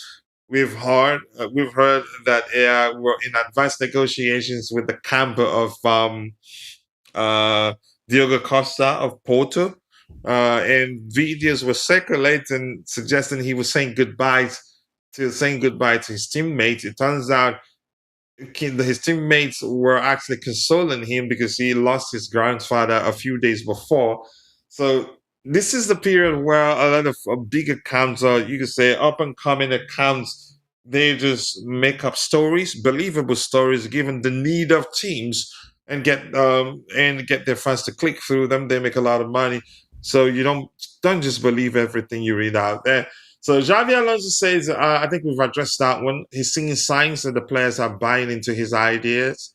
Um, this guy, I have no right. I'm going to read Vince's opinion here because, yeah, he has excellent opinions here. But I I saw Fofana's image there, and I wanted to say something. I can't quite recall what exactly. But keep dropping the likes on the screen, people. 50 likes. Let's see if we can get it to 100 likes. If we can. I'm not sure how soon we'll run that because, yeah, I have to go get ready to take the key to somewhere. Wesley Fofana has somehow managed to remain fit for a sustained period. The next phase is to sustain a good performance. I don't want to start talking about him. I think that long layoff or long stay injury, that injury that kept him out from the squad for a prolonged period of time, dwarfed his development. By now, he should be one of our most experienced center backs or most trusted center backs. But because, yeah, he was out for a while, meant that he was still as raw to a certain extent as he was at Leicester City before we signed him. And every now and then on the pitch, you see signs that, yeah, that injury that kept him out of the squad for the period that he did, prolonged period of time, dwarfed his development really. So if he stays fit, plays consistently, I think he will become one of the best. He's capable.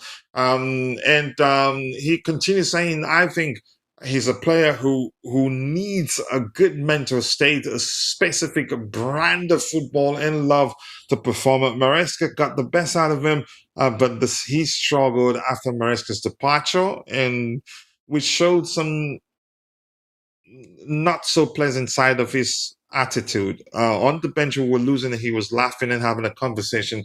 Even if you don't like the manager, at least for the sake of the fans, out of respect for the club, you shouldn't be seated on the bench and be laughing at your team getting as a PSG was mopping the stadium carpet, our home carpet to be more specific there, with our players, and he was on the bench laughing. Watching his performance against AC Milan, I saw that he saw Vince saying he saw that version of Maresca, of Fofana he saw under Maresca. Also, I think defending the channels high and close to attacking players suits him very well. Holding a deep line in it, defending in the box don't suit him. He's not the best of box defenders, in my opinion. But listen, and he's quick too. Yeah. He played a CCB against Milan, though, and still did well because he was allowed to jump into the pocket and defend on the front foot. I expect a good season from him. I hope so. I hope he does well, but he roughs me off at that sort of player. When he starts playing well right now, then he'll start looking to leave. He's not that eager to leave because there aren't too many clubs interested in signing him, except for, you could say, his former club and some French clubs. We heard all rumors, no way to confirm that those clubs in question are really interested in signing Fofana. Tosin is always friendly with Parma, and I think That's why he's not yet left. Maybe. Who knows whether his friend Palmer is convincing him to stay. Who knows? But yeah, you move on from your co-workers quickly if you're not appreciated for one reason or the other. I'm not saying the club doesn't appreciate Tosin, but I'm not going to get into that. What the heck is this? I don't want to watch that. Liverpool players. Xabi Alonso said he feels the team has improved a lot over the past 2 weeks of preseason training, and there are many positives to take from the 5 preseason games we've played so far. One of them I don't count. One of them was a war. You could argue, and that's my opinion. All right, 51 likes, people. If you haven't, take a second, drop a like on the video, and also do subscribe to the channel if you haven't. We're scraping for news right now. Not a lot out there. We've addressed this one in particular. So maybe I don't want to start reading everything Mourinho he said on his Netflix documentary. But maybe one that interests me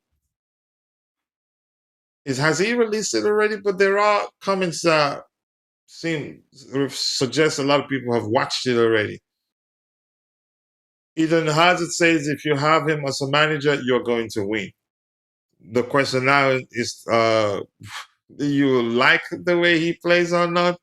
Or do you like playing under him? All right, we've addressed that one. Ishe Samuel Smith. That was 3 hours ago. Chelsea have reached an agreement with Nottingham County for Ishe Samuel Smith to move to Meadow Lane on season-long loan. Good potential there. Vince really likes Palestra. I like him too. But then again, I agree there's no guarantee he hits the ground running at the Premier League. Delap looks like he's headed. So I'm going to go to another window there. We've exhausted everything fresh on Vince's timeline. So I'm going to go to Chelsea Dodgers, another one I trust to see if we see anything interesting to address there.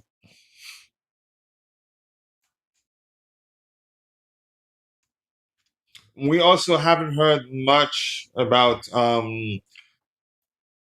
is it Crystal Palace? Crystal Palace has reported interest in signing Axel Disasi. We haven't heard anything about that. I listened to Simon Phillips' YouTube video about that. About which And one? he was saying that the Disasi situation, he's agreed to go to West Ham in principle, but he is indeed waiting to see if Crystal Palace and other Premier League clubs are serious about having him. So until they make a move, I don't think we'll hear anything. Oh, so everything now is in the hands of Crystal Palace, right? And not him. All right. Thank you for Well, that I update. think he's waiting to see if they're really interested. I mean, if they're interested, they'll bid and go for him, won't they? Okay, let's see what happens. I want him to just leave. Please, he shouldn't stay. I don't want to discuss his abilities or anything. Napoli have had new contacts with Chelsea, and the entourage of Benoît Badiashile work is underway to reach a definitive agreement between the parties. And that's according to Damasio. Football, my goodness. I think footballers shouldn't waste time if they find themselves in any place where for one reason or the other, the manager don't value them, or maybe things aren't working out for them because it's such a short career, really. Look at Raheem Sterling. He wasted time at Chelsea, had the opportunity to go to other clubs, was busy focusing on how much he'd get as payoff and all that. Look at him. When he went to the club he joined in the Dutch league, comical every time, struggled to assert himself, didn't do well and all that. But I digress anyway. The point I was trying to make, Badiashile, when he joined us, He wasn't registered for the Champions League, and he played one Premier League game, and every Chelsea fans were screaming, weren't happy, and were questioning why we didn't register him for the Champions League. Look how good he is, everything, and he's an excellent ball playing defender. Until that injury that kept him out of the squad for a while. When he returned, he wasn't the same. So football, a very short career. If you sense things aren't going your way at any particular club, you'd be better off moving on, find where you get to play, really. So I think these are similar to the things we've addressed on Vince's timeline. They're not so much out there. I wanted to find the reports on Arsenal's interest on Pedro Neto. I haven't seen it from any reputable source, but I think I've seen all of them from Arsenal accounts, which usually suggests, there's something there, because that's how the Noni Madueke rumors started before he joins them. Give me a second here. Let me see if I can find any Pedro Neto to Arsenal news. All right, people, 52 likes, nothing much, 5 minutes, and it'd be 2 hours. 5 minutes when it'd be that we'd be streaming for 2 hours, not easy. We started, I think, 20 minutes late. I had to postpone the show again, do everything alone, but we have, we developed, what's it called? Developed a software, a web-based software that help us create thumbnails quicker than usual. So yeah, that has helped, but still, it's still a lot of work for one person. So Neto to Arsenal, let's see, I'm not sure. They're probably not going to, and Arsenal big account AFTV saying that according to Simon Phillips, according to Simon Phillips too, Arsenal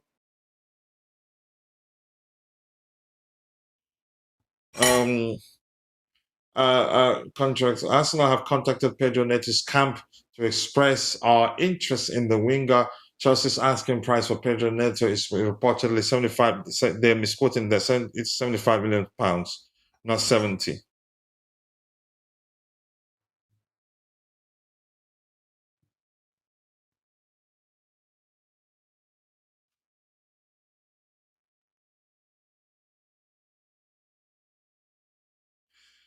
All right, nothing new. But if you're in the chat, if you have any questions, so drop it. I will try to address it. Bobby, anything else you want us to talk about? Nothing new. This is from a national account. No surprises there.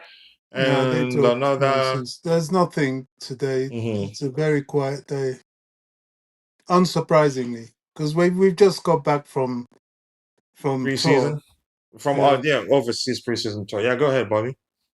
Yeah, so having just returned from tour, I don't think anything's going to start happening till tomorrow onwards. Yep, if there's nothing much to talk about tomorrow, I think we'll do a show where we will talk about Chelsea's strongest 11, given the players who signed so far. This says Brighton and Chelsea. Chelsea have joined the race for Valles Sarsfield, 17-year-old left-back Simon Escobar. Okay, Valles Sarsfield is the club. Then the player in question is Simon Escobar. I don't know anything about him. All right, nothing new there. So with that, I want to say thank you to everyone that's found the time to be part of the conversation. Thank you to us in the panelists and Bobby, Smoky Signal. And thank you to all of you in the chat, Mabas05, aka MB05. I appreciate you for finding the time to join the conversation. Who else was here? Robin Benoît. Robin Benoît. You have to teach me how to say your name correctly. Tawan was also here. Who else was here? Who else was here? Vic was here. And Kingsley was also here. And if I miss your name, apologies, I'm only human. See you guys next time. God bless us all, and cheers.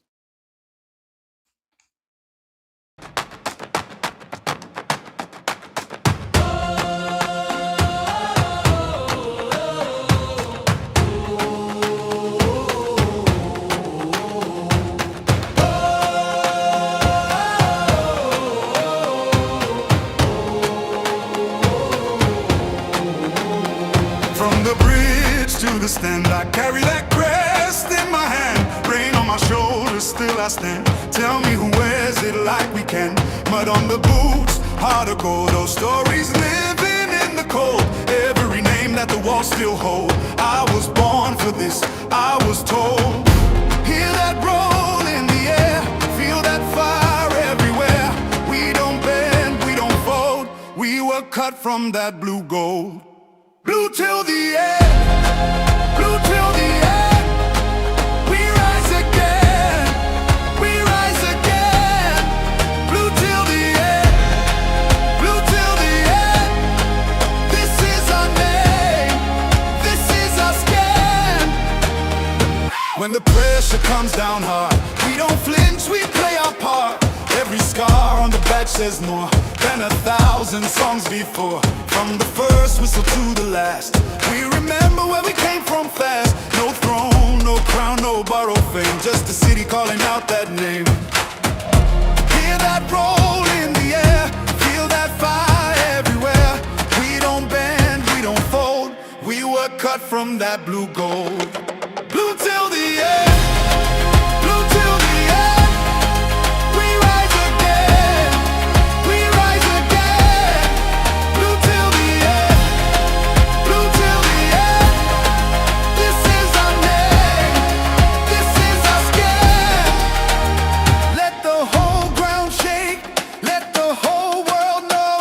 We don't chase a moment, we are the home. Hands up high, voice up loud. Same old pride, same crowd. Blue till the end, blue till the end. We rise again, we rise again. Blue till the end, blue till the end. This is our name, this is our skin.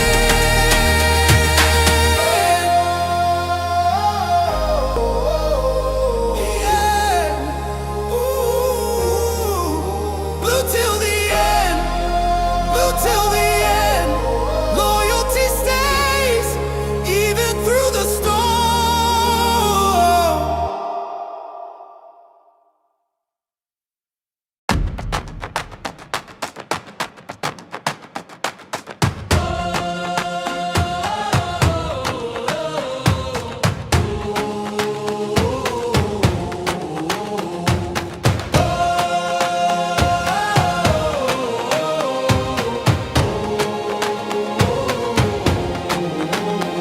From the bridge to the stand, I carry that crest in my hand. Rain on my shoulders, still I stand. Tell me who wears it like we can.